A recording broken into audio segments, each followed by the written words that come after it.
As we've already seen, MIDI data doesn't make sound itself. It needs to be realized or performed by some kind of instrument to get sound that we can actually hear.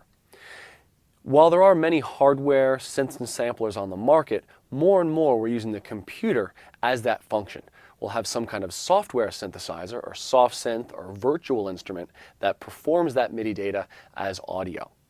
Now, these function as plugins into your DAW.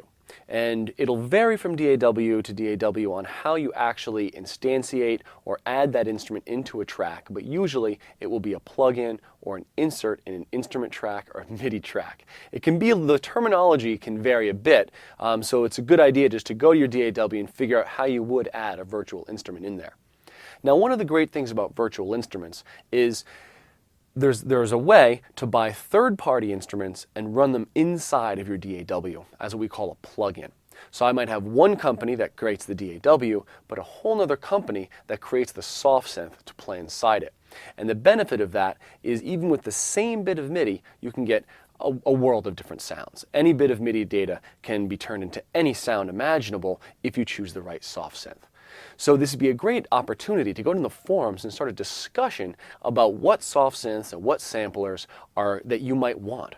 If you're creating orchestral instruments and orchestral sounds, what kind of soft synth or sound library would you want to buy? If you're creating electronic music, what kind of soft synths or sound library would you want to buy with that? It really becomes the best way to kind of increase the potential of your studio is by buying these additional synths and samplers that can work inside of your DAW.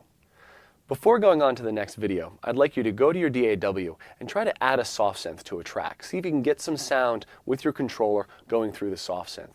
It's an important technical hurdle, and if you haven't been able to do that yet, I'd like you to use the discussion boards and try to work together to get you through that important technical hurdle. Next, we're going to look at MIDI editing, so after recording MIDI data, how do we fine-tune that performance to make it just what you want to hear in your final product.